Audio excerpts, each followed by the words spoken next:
rodou, hein? Mas seu boiadeiro por aqui choveu. Mas seu boiadeiro por aqui choveu. Choveu que a mar rodou. Foi tanta água que o meu boi nadou. Choveu que a mar rodou. Foi tanta água que o meu boi nadou. A chuva choveu. Repita, a chuva choveu. O cote encheu. O matite rodou. E o peixe balbal comeu. Chuva choveu, o cote encheu, o matite rodou e o peixe comeu. Aê! Chuva choveu, cote encheu, matite. Voltamos com o segundo bloco do Cultura Livre e vocês acabaram de assistir a Cia Vos Traz, que esteve no Festival de Teatro Zé Bolofô. Um abraço aos queridos do grupo Tibanaré, que também estarão presentes no MIT, que é a Mostra Internacional de Teatro Infanto e Juvenil. E a gente está aqui com Eduardo Espíndola. Boa noite, Eduardo. Seja bem-vindo. Boa noite. Obrigado. Prazer estar aqui. Um prazer estar com você aqui, uma lenda aí do teatro mato-grossense, que também é diretor, ator, iluminador, produtor cultural e traz aí, né, pra gente essa vontade de fazer um festival que já vem aí de muitos anos, né, Eduardo? E aí você traz o MIT, né, que tem aí já 8 anos, né, 8 apresentações, 8 edições, né, desse festival. E a gente está muito feliz que você, com todo esse contexto pandêmico, né, consiga trazer agora, nesse momento que a gente vê uma baixa, um festival presencial com 10 selecionados, né? Conta pra gente um pouquinho, Eduardo, sobre o MIT, essa sua vontade de fazer um festival infantil, infanto-juvenil, né? É muito legal a Mostra Internacional de Teatro Infantil, que agora também é, né, para infância e juventude, né? Poder trazer trabalhos que estão aí, né, no circuito nacional, um pouco impossibilitados devido a esse momento, mas que tem uma qualidade, que eu acho que é um dos primórdios, né, para a gente poder fazer um evento, é trazer o que há de melhor.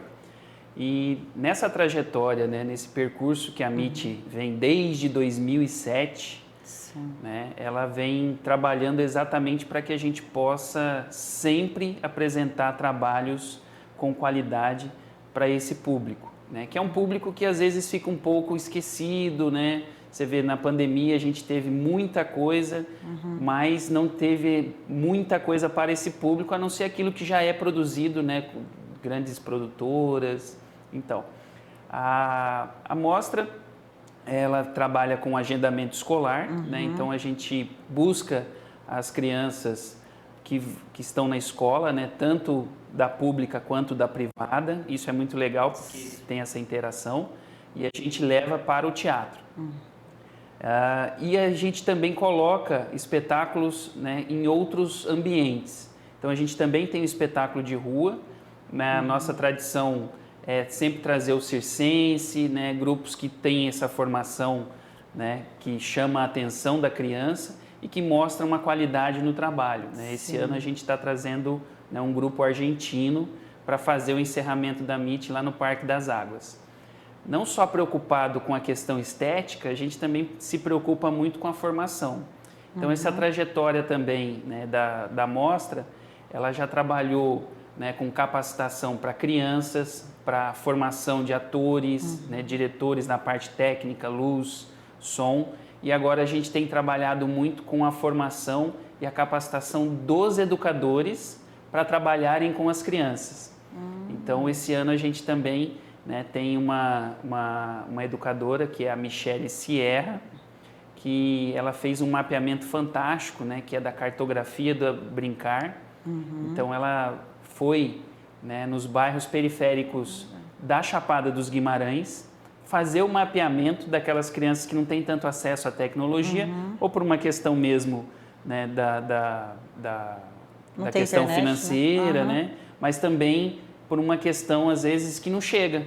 Sim. Tem locais que não chega nessa questão tecnológica. Então, o corpo da criança é o instrumento da brincadeira. Então, ela fez esse mapeamento. Então, essa expertise que ela trabalhou agora, né, ela quer passar para os educadores que trabalham, né, com a infância, né, do ensino infantil e fundamental. E é muito legal, porque é uma formação, né, que vai aí ter umas 30 horas, né, de trabalho para que depois sejam certificados. Isso é legal, porque o professor sempre, né, quando faz a sua formação, ele está muito preocupado com essa certificação. Então, a gente vai certificar, né, um certificado que tem validade para contar pontos, que é esse o chamariz para essa capacitação.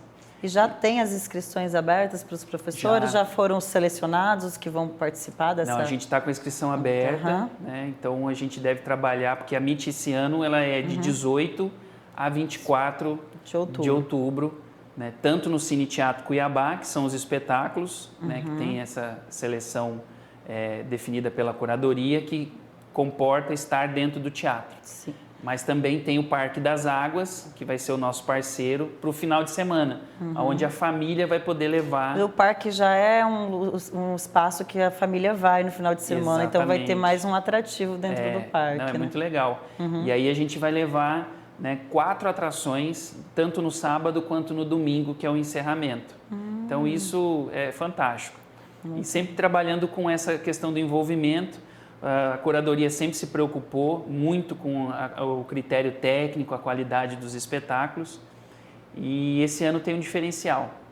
Esse ano a gente está trabalhando com algumas questões em alguns dos espetáculos que fala sobre bullying, né, que tem a ver com essa questão, né, de alguma... as crianças sofrem muito com isso, né? Às vezes é o bullying, né? Às vezes é a questão da gordofobia, né? Tem outras questões relacionadas à identidade sexual, da identidade, mas esse tema a gente não pega tanto, né? Até porque não seria o nosso papel nesse momento. Mas é legal porque a gente coloca espetáculos que são para criança, né? Para público também infanto-juvenil, mas que tem, né, despertar esse olhar para que a gente consiga ter uma amplitude, para que depois de acabou aquele espetáculo, os próprios professores que forem levar os seus alunos poderem discutir sobre aquilo, que eu acho que é o mais importante. Isso que eu ia falar, gera diálogos, né? Gera reflexões, eles vão sair dali refletindo sobre o que a gente gosta muito, né? Pessoalmente, quando vai a um espetáculo ou você vai assistir um filme, qualquer coisa que te prenda a atenção. E depois que termina aquilo, né, você fala, eu vou sair para tomar um sorvete ou para comer uma pizza. E é legal quando você senta na mesa e começa, né, a produzir um conteúdo ali falando sobre aquilo que você acabou de assistir. Exatamente. Né? Ruim é quando você vai conversar outras coisas que não foi aquilo que você acabou de vivenciar. Que aí você nem quer lembrar daquilo, né? Então os espetáculos têm isso, né? E a gente tem um bate-papo pós, né, a apresentação dentro do próprio espaço do teatro. Então a gente abre para perguntas para as crianças. Isso é legal porque a curiosidade delas faz com que desperte ainda mais esse olhar. A gente também tem uma coisa bem interessante da MIT, é que mesmo com toda a tecnologia, mesmo com toda a facilidade de acesso em muitas coisas, tem muita criança hoje que vai entrar no teatro pela primeira vez. Isso também a gente vê, é muito importante também, forma um novo público, né? E leva essa criança para o teatro, faz ela conhecer uma profissão que ela talvez não saberia que existia, né? A iluminadora, abre as coxias, sabe o que é andar por ali. Você sabe que é muito engraçado isso, mas hoje a MIT vem desde 2007. Hoje, né, a gente tem pais que levam os seus filhos que foram na MIT lá atrás. Olha só o tempo. Né? Eu participei da primeira, da segunda edição, aquele espetáculo que veio, que falava sobre... Agora está aqui minha filha, 3, 4 anos, olha só. Então é legal essa formação, né? Então a pessoa dá essa credibilidade para a arte, né? Fazendo com que o filho tenha também esse acesso. Sim, é importantíssimo. O nosso papel é bem legal. E é um povo sem teatro, sem arte, sem cultura, é um povo sem história. Então a gente também registra, o teatro traz muito o que a gente está vivendo agora, igual você fala, o bullying. Há muito tempo atrás a gente não se falava em bullying, né? Então o teatro está nesse lugar de retratar o aqui e o agora. Então isso a gente vê desde o teatro infantil até o teatro mais adulto, mas cada um na sua linguagem. Mas não é porque é infanto-juvenil que os adultos não gostam, porque eu adoro um teatro para infância e juventude, porque é muito gostoso, é acolhedor, tem um quê diferente, né? É mágico, é mágico. O olhar para esse público, eu sempre falo, né? A gente não pode subestimar a inteligência da criança. Então, às vezes a gente se peca na construção de um trabalho, né? Ou não pensar e falar, não, isso é muito forte para ela, né? Ou isso é uma coisa que ela acho que não vai entender. A gente se subestima. Sempre, né? E subestima ela também, porque a criança, na maioria das vezes, ela entende tudo, né? Você vê esses novos desenhos, né, que surgiram aí, os longas, você vê coisas assim que às vezes a gente se pega, né, dando gargalhada, rindo, falando, nossa, não sei o quê, e a criança já sacou isso há muito tempo. Verdade. E eu sempre falo que a criança ela entende na camada de compreensão dela, que não está errado também, que a gente também tem que respeitar essas camadas de compreensão. A gente mesmo, se eu for assistir um espetáculo hoje, eu vou entender de uma forma. Se eu assistir ele amanhã, eu vou falar, olha isso aqui, que a gente vai mudando, né? E a gente vê isso também dentro do teatro, que é essas camadas de compreensão que eu acho incrível também, e que a gente tem que tratar a criança como criança, né? E aí vem o MIT para reforçar que você tinha essa vontade, né, Eduardo, de trazer esse público para o teatro, de ter algo em especial para esse público, né? Muito bem pensado, né? Em 2006, né, até comentei isso, do grupo que eu fazia parte, o Teatro Fúria, a gente idealizou o primeiro Festival Nacional de Teatro de Cuiabá, né? Grandes espetáculos, mas tudo voltado para o público adulto. E a gente teve uma célulazinha pequena, bem tímida, né? Voltada para a infância e juventude. E eu vi que ali era uma vontade de fazer com que esse público fosse protagonista também.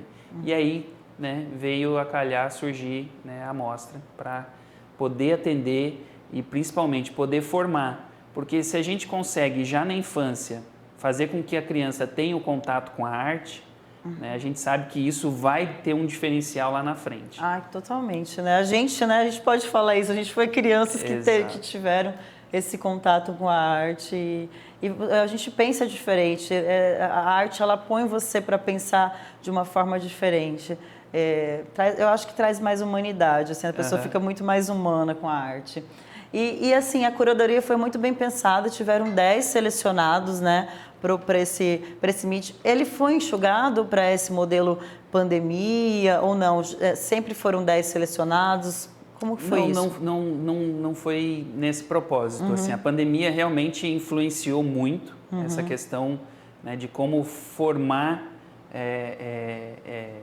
essa programação, mas a gente tem a questão democrática. Qual que é a nossa questão? Sempre os espetáculos participam de uma seleção, onde a gente abre as inscrições, né, a gente recebe os materiais, esses materiais são analisados, né, pela curadoria, e a gente vai tentando entender também, porque tem espetáculos que são muito grandiosos que a gente não consegue trazer.